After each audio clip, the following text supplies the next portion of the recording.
Michael Lewis, your famous finance author, can you explain how the FTX Ponzi scheme happened? This isn't a Ponzi scheme. Like when you think of a Ponzi scheme, I don't know, Bernie Madoff. The problem is there's no real business there. The dollar coming in is being used to pay the dollar going out. And in this case, they actually had a great real business. If no one had ever cast aspersions on the business, if there hadn't been a run on customer deposits, they'd still be sitting there making tons of money. What the f*** are you talking about? Ladies and gentlemen, today is the first day of Sam Bankman Fried's criminal trial, and already we have books, media tours going on about it, most notably from the finance writer Michael Lewis, who wrote The Big Short, Moneyball, and now Going Infinite, which he says is a letter to the jury about the true story of what happened with FTX. You had so much access to Sam Bankman Fried writing this book. What ultimately is the purpose here? I realized I had an ambition for the book. I saw it as a kind of letter to the jury. I mean, there's going to be this trial, and the lawyers are going to tell two stories. And so there's a story war going on in the courtroom, and I think neither one of those stories is as good as the story I have. Now, I decided to read that story so you don't have to, because historically, these letters to the jury haven't gone all that great, and turns out this one is no different. I had to sit through hundreds of pages of Sam worship, a sycophantic 60 minutes interview talking about what a great business FTX was, and I was only left with one question. What is it about Sam Bankman Fried that makes smart people go nuts? Well, I decided to investigate. I wondered, is it the Bahamas sea salt air? Is it effective altruism? Or is it a $40 million penthouse? I think I've got a guess. Which is why I'm here, in the $40 million Bahama penthouse. Now, I know many of you have questions. How did you afford this? The truth is, I lowballed him with FTT tokens, and the seller was very motivated. So this will be my new base of operations for finding the truth about SBF. And we're going to start by looking at one of the last supporters of Sam, Michael Lewis. And yes, the coconut came with the penthouse. To understand this interview, frankly, the whole book, you need to know that Michael Lewis started it as like a positive story about Sam before FTX collapsed, right? It was supposed to be a crypto, like rags to riches story about how dreams really do come true. But of course, then they committed fraud and collapsed. And so everyone kind of naturally thought, oh yeah, he'll just change the book. Actually, kind of an interesting twist. Except the book didn't change. 75% of the book just doesn't mention anything about fraud. When Michael Lewis does get to the collapse, he just believes Sam Bankman Fried about everything unquestioningly. Like it's so bad that Sam Bankman Fried wouldn't even trust himself that much. Literally, Sam is quoted in Michael's book saying, and I do think this is a red flag, quote, "In a lot of ways, I don't really have a soul. In the end, there's a pretty decent argument that my empathy is fake, my feelings are fake, and my facial reactions are fake." Now compare and contrast that to Michael Lewis, describing Sam as, "The things he was telling me, all of which, I should say here, turned out to be true, was incredible." So even SBF believes in SBF less than Michael Lewis does. This man is a one-man cheerleader team. You've literally got the subject of your book saying, "I have no soul and my reactions are fake." And then the writer just goes, "This may be the most honest man I've ever met." Believing this requires so much willful ignorance on the part of Michael Lewis that it borderlines on malpractice. Take, for instance, Dan Friedberg, SBF's lawyer, who we explained has a history of covering up fraud before FTX. Does Michael Lewis mention this at all? No. Let me share with you some of the ways Dan Friedberg is talked about. Here's some quotes. In Sam's world, Dan Friedberg, in his early 50s, has been the only important grown-up. He was FTX's general counsel. He was also the babysitter. He'd sort of gotten swept up by the enthusiasm of the effective altruists. "I wanted to be a Sam," as he put it.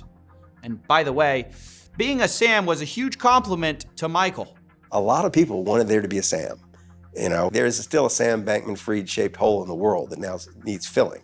Like that character would be very useful. What he represented. What he wanted to do with the resources. The irony here is, again, you know who is more skeptical of Dan Friedberg than Michael Lewis? Sam Bankman Fried.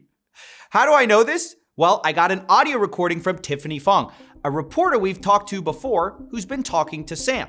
Hey, Coffee. So, while talking to Sam in April, I discovered he was aware of Dan Friedberg's past, although he stops short of explicitly accusing him of committing crimes. Well, everyone thought that Dan Friedberg was very clearly sketchy, so it was very shocking that he was hired at FTX.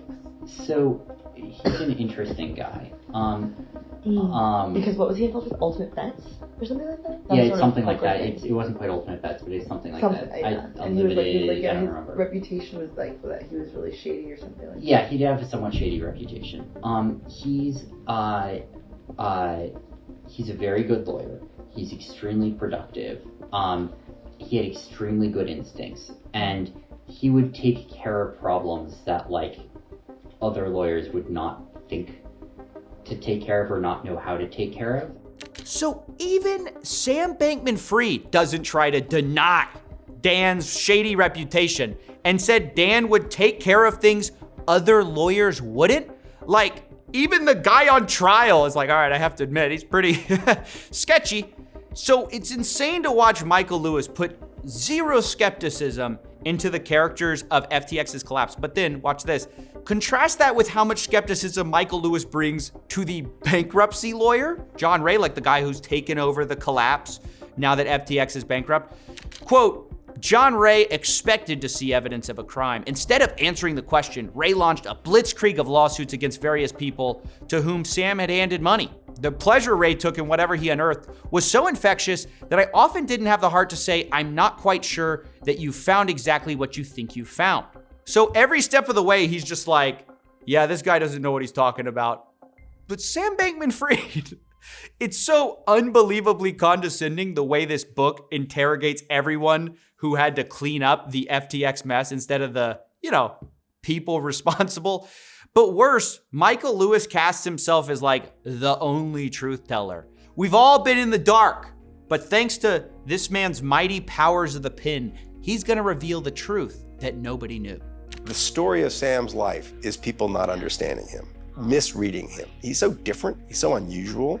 I mean, I think in a funny way that the reason I have such a compelling story is I have a character that I do come to know and that the reader comes to know that the world still doesn't know. Hey guys, you're being really mean to Sam. Don't you know he's really misunderstood? Did I mention what a good guy he is yet? He really cares about pandemics and saving democracy. So Sam Bankman Fried ends up with a portfolio heavily concentrated in two things. Pandemic prevention, because there really are things the government should be doing. He took the view that all the big existential problems are going to require the United States government to be involved to solve them. And if the democracy is undermined, we don't have our democracy anymore, all these problems are less likely to be solved.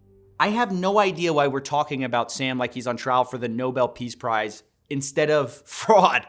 The part that annoys me the most is Michael Lewis doesn't admit the fact that for all the talk about giving, the effective altruism really didn't happen. You know what did happen? Paying celebrities stupid sums of money so he could hang out with them. He paid Tom Brady $55 million for 20 hours a year for 3 years. He paid Steph Curry $35 million for same thing for 3 years. Pretty good hourly wage. He spent $100 and something million buying the naming rights for the Miami Heat arena. I don't think so. He spent $25 million making a Super Bowl ad with Larry David. It's FTX? Yeah, I don't think so. For which he then paid Larry David another $10 million. It's breathtaking what's on that list. I don't know what's so breathtaking about that. How does this qualify as like, this guy's such an altruist? You paid a guy $50 million for 20 hours of work. And let's not forget, by the way, part of that money came from customers' deposits. So just understand, as we go into this court case, you're gonna hear some people try to say that Sam is an innocent, well-meaning altruist who bumbled his way into losing $8 billion.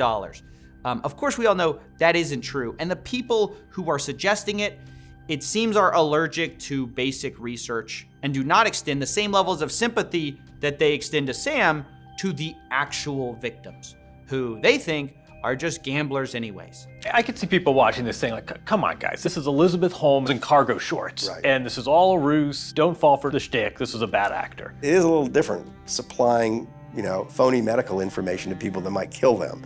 And in this case, what you're doing is possibly losing some money that belonged to crypto speculators in the Bahamas. On the other hand, This is not to excuse. He shouldn't have done that. Yeah, you kind of are excusing it. You know, it was just a few speculators in the Bahamas who lost money. No, it wasn't. You know, regular people are owed money. That's kind of the whole point of this thing, partially because of all of those influencers who were hired, whether it be on YouTube, sports influencers. They weren't just appealing to the Bahamas. Those Super Bowl ads didn't play in the Bahamas, played in the United States, baby.